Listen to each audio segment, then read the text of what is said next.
Hey guys, Jeffries here, and welcome to episode 75 of You Don't Win Anything with Kids. You remember in the last episode we had a shocking result against Forest Green. We lost 2-1, and I said I was going to change set piece takers, which I have now done. I've changed set piece takers for corners, free kicks, and throw-ins, and it turned out that I'd had completely the wrong people selected for completely the wrong things. McGregor and Villa are not our two best set piece takers at all. Excluding new signings, they were actually 4th and 5th on the list, I believe. So that's changed. I've also changed throw-in takers, so they're not the wing-backs like you'd expect, or the full-backs. I think it's actually Bobo and Thompson, I think, are our best two throwers. So they're our throw-in takers instead. Also, good news on the injury front. I'll show you in a second. Robinson is back from injury and is fighting fit, and Sam Hutchinson is also back from injury. He's not quite fighting fit yet though, so he might not make the squad for this match. One thing that is going to have to happen though is Hogan for Cartwright, Stevens for Chorley, and then I think Robinson for Chorley. So we've actually got a right back playing right back now, which is a lot better.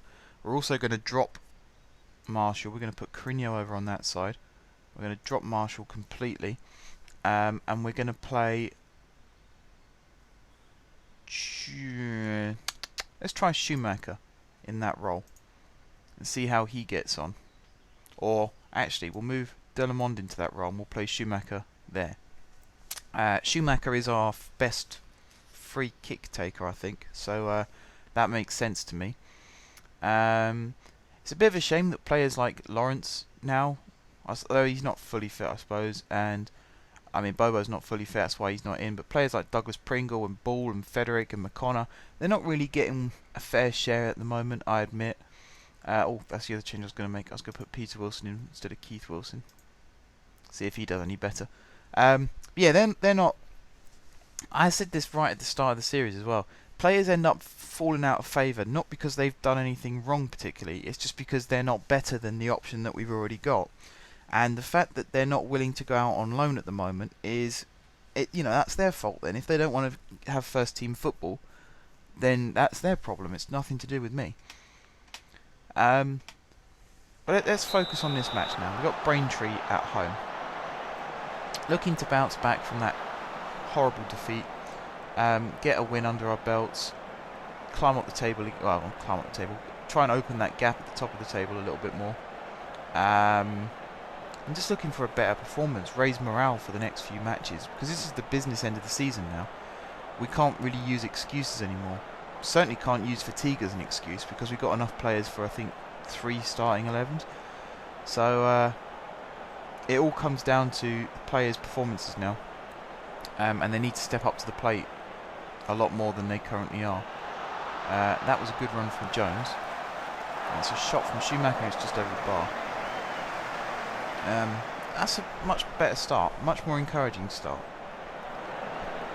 Just looking at other teams who could potentially... Lincoln, really. Everyone else below Lincoln, they're pretty much out of the running to win the league now. So it's technically it's a 3-horse race, but depending on results, Lincoln could end up coming back into it as well. Realistically, it's between me and Kidderminster, but you saw Forest Green in the last episode. They are starting to stake a claim for winning the league themselves. So it's yet to be seen. That was a good effort from Crigno, and it was a good team performance there. And you could argue really that Wilson could have had either a free kick or a penalty, depending whether he was inside the box or not. So it definitely looked like he was brought down. I think the advantage was given because the ball happened to fall to Crigno. Yeah, as I was saying, it's technically a 2-horse race between us and Kidderminster. It has been all season. Forest Green only came into it, I think, from about December onwards. Then again, we've only really been in it from about December onwards as well, because we were down in 7th at one point. So yeah, okay, it's a 3-horse race. But Forest Green threw their hats into the ring with the last performance. They beat us 2-1, of course. Beating the league leaders always gives you a bit of a morale boost. But then I think they also lost the game before that, which is why we were still ahead of them. I think that's the case, because we lost against Welling and nobody caught us up. So yeah, I think that was sort of a dud week where everything stayed the same. And then last match, obviously, as I said, Forest Green beat us. So at the position we're in at the moment, we can afford to just worry about what we're doing, and we can just concentrate, take each game as it comes, go for a win each time, walk off with 3 points, and as long as we keep doing that, we're in the driving position. We can win. We don't have to rely on other teams losing because we're already ahead of them. And that's the position I favour the most. I like being ahead and being able to not so much relax, but not have to rely on another team doing bad in order for us to succeed.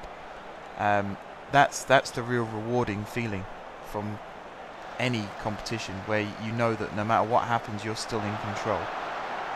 That was a good second attempt at getting the ball to Wilson. He just ran out of options. Beckhold has finally decided to cover. Comes to Wilson and he's put it in the back of the net. 1-0 with Jeffreys United. That should put us 3 points clear, and it does. I'm not sure if Kidderminster are playing today. Chester are 1-0 up against Forest Green, so that does us a massive favour. That puts them 4 points behind us, and it could end up being a 2-horse race. That was a good finish from Wilson. We saw Keith Wilson and Beckhold in those positions in the last game, and with both of them, they were trying to go near post, and the keeper was just standing on the near post and saving it each time. So it's good to see Peter Wilson there going for the far post and actually getting it in, or more towards the centre of the goal, going the other side of the keeper. It's deception. You look as though you're going to go one way and then you go another, and that's how you beat goalkeepers virtually all of the time these days. Is all through trickery, like taking a stuttering run on a penalty and looking one way and kicking it the other, little things like that. That's the art of football these days. It's all about deception and trickery and fooling your opponent. Right, we have a corner. Shall we see who steps up and takes it? Actually, thinking about it, it's probably going to end up being... Oh no, it's Wilson. That's right. He's kicked out for a bloody goal kick now. I can't win. He's got a corner taking ability of 15, I think, or 14, something like that, and you saw what he's just done with it there. He's kicked it straight into the crowd again. I think I might just write corners off, or just sign someone who's really, really crap at corners and put them in charge. Oh, that was a good effort from Delamont. I might have Quintaka take corners at this rate. We'll probably end up with a better result. Robinson heads it forwards. I think Carino was onside. He hasn't been flagged, so I guess he was. He knocks it inside to Schumacher. Good cross from him towards Wilson. Comes to Delamond. Out to Robinson to Schumacher. Cross to Delamond again. Shot blocked. Schumacher to Robinson, who crosses it in the third time towards Delamond, and it's blocked again. Rebound falls to Stevens. Down the line to Robinson. Strange cross from Robinson. Keeper forces it behind for a corner. And it'll be interesting to see where Wilson puts this one. That's better. Went near post. At least it stayed on the pitch. It was an easy clearance for the defender. Didn't get past the first man sort of thing. But better in that for a second there, we actually had a chance of scoring. What we got to hope now is that Braintree don't have a chance of scoring. They've only had one shot all match and it hasn't been on target. And that was good play there from Jones to stop the cross coming in. It's just a shame he couldn't actually win the ball and hold on to it. Hogan hacks it clear. That's going to be left to go for a throw-in. We've had 6 shots and only 1 on target, and that was our goal. So I definitely know where the team needs to improve as a whole. It's definitely shot accuracy. You have a shot that goes over the bar and you go like, ooh, that was close. But in reality, you're thinking, could he not have put it a foot lower, maybe, under the crossbar, rather than just belting it into the crowd? Especially, like I said, this is the business end of the season now. We need performances. And kicking the ball over the bar into the crowd like that, you might have your head in your hands and you might say, oh, I came close, but it's not close enough. At least forcing the keeper into a save is a shot on target, and you could say either side of him and it's a goal. And Beckholz just put one off target. So that's 8 shots now and still only 1 on target. I'm not going to be doing the maths right now, but the shot accuracy is going to be something like, must be about 12.5%, something like that. Schumacher's got injured, so he's going to have to go off. So I'm going to bring Thompson on and put him in the hole. Move Delamont back into centre midfield. There we go, second half. See how we get on now. I could only press spacebar once, wouldn't it? Where am I looking for improvements? Well, the obvious one, as I've just been saying for the last few minutes, is shot accuracy. Also, just general play, trying to keep hold of the ball a bit more. I know we've got 64% possession, but I can see us having more when we give the ball away in silly areas.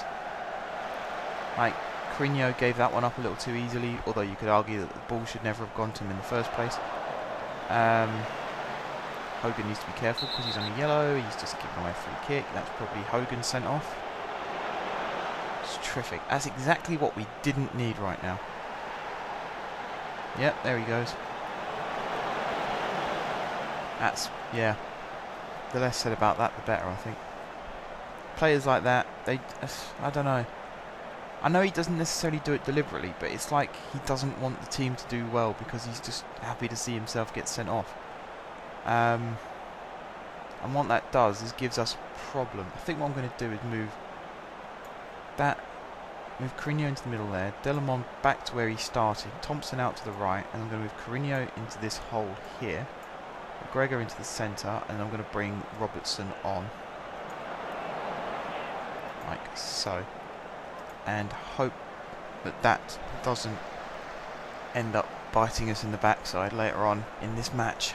And that is frustrating because, as you saw, Cartwright was injured and couldn't play in this. Was it Cartwright? Yeah, Cartwright was injured and couldn't play in this match. So we brought Hogan in. And, excuse me, yawning. And his disciplinary record is it's not very good at all.